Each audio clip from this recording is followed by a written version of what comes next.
Պարոն Պողոսյան, շնորհակալ եմ զեկույցը ներկայացնելու համար այստեղ վերևում։ Ես երկու հարց ունեմ, մեկը վերաբերում է ընտանեկան կենցաղային բռնության կանխարգելմանը, եւ երկրորդը վերաբերում է հետամտմանը, որը խորհրդարանը վերջերս քրեականացրեց։ Առաջին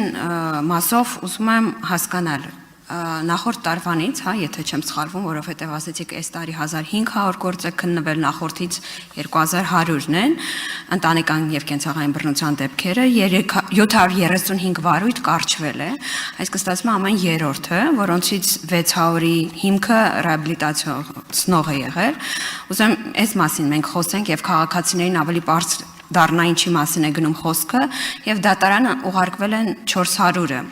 Այսինքն եթե պատկերավոր ասենք, մեկը ուղարկվում է դատարան մեկ գործ, երկուսը կարճվում է, մեկն ուղարկվում է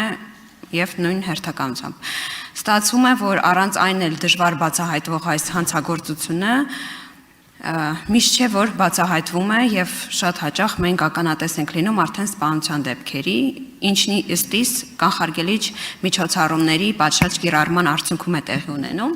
եւ ես ուզում եմ որպեսզի մենք հասկանանք որտեղ է խնդիրը եւ հասկանանք թե ինչ օրենսդրական այլ փոփոխություններ կարող ենք անել այս մասով եւ քանի որ դեռ ժամանակ ունեմ հետամտման մասով ես ուզում եմ հասկանամ ինչ հմտություններ ունեն մեր քննիչները, որպեսզի բացահայտեն այս հանցակազմի սուբյեկտիվ կողմը, որովհետև օրենքն ընդունելիս, ներքին քննարկումներում, նաև քննչական կոմիտեի ներկայացուցիչների, դատախազության ներկայացուցիչների հետ քննարկելիս, սա շատ հաճախ կար անհանգստություն, որն իդեպ սոցիալական ցանցերում ինձ մեկնաբանություններ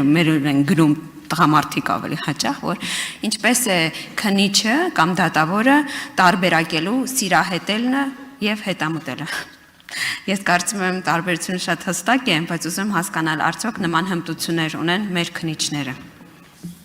Շատ լավ։ Շնորհակալություն հարցի համար։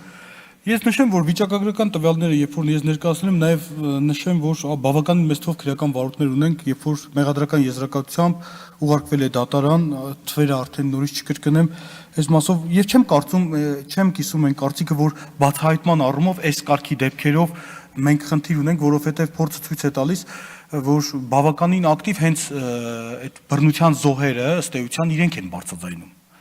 Իրենք են բարձրաձայնում, նաև օրենսդրական կարգավորումներն այնպիսին են, դուք գիտեք, որ այս դեպքերը մասնավոր մեղադրանքի հետ կապված քրեական վարույթներից տարանջատվել են եւ անկախ քրեական հայց ներկայացնելուց դատախազը հայց քրեական վարույթը հանձնարարում է քրեական վարույթ նախաձեռնում եւ նման դեպքերը շատ են, այսինքն այս առումով կարծում եմ նաև մենք բավականին դեպքեր ունենք, երբ որ տուժող մեր խնդիրը հետեւյալն է, մենք որպեսզի առավելագույնս քրեական վարույթի նախաձեռնման պահից սկսած տուժողի շահերի պաշտպանությամբ, անվտանգության միջոցներով եւ այլն, որպեսզի այս տուժողը բռնության զոհը ավելի անկաշկանդ լինի եւ չտրվի այլ ճնշումներին, որպեսզի հնարավոր անօրինական ազդեցությունը այս անձի նկատմամբ մենք չեսոքացնենք։ Մեր խնդիրը սա է։ Իսկ ինչ վերաբերվում է քրեական վարույթներին առանձին հիմքերով ունենք վարույթներ, որոնք որ արդարացնող հիմքով են, այսինքն որոնք որ ըստ էության հանգել են այդ հետևության, որ հանցակազմ չկա կամ չգիտեմ արարք չկա, մենք համապատասխան միջնորդություն ենք ներկայացրել եւ դատախազի կողմից հաստատվել է, կարծում եմ այս առումով նաեւ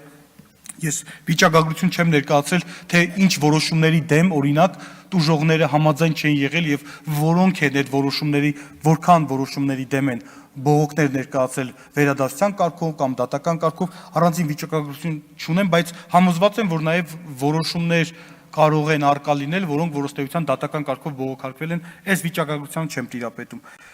Այսքանը ինչ վերաբերում է այս նոր հետամտման հետ կապված, մեր քննիչները ըստ էության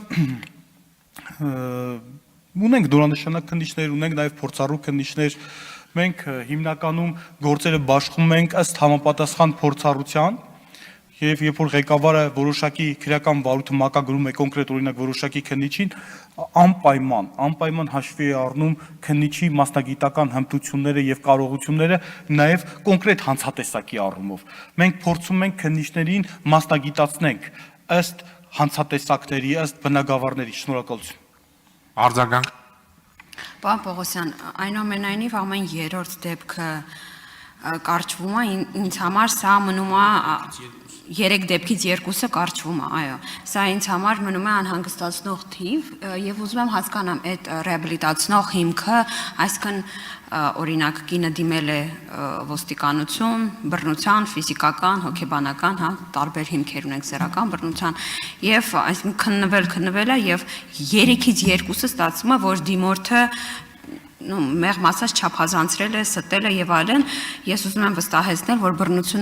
բռնության դեպքերով դատարան դիմելու, ոստիկանությանը դիմելու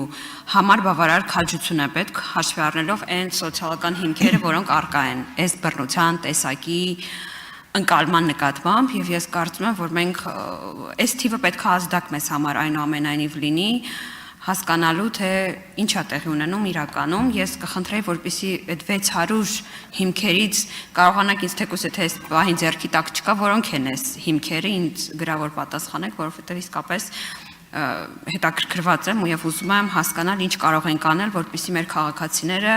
անկախ սեռից տարիքից սոցիալական կարգավիճակից պաշտպանված լինեն եւ պետությունը պաշտպանի այս քաղաքացիներին Շնորհակալություն Ես կխնդրեմ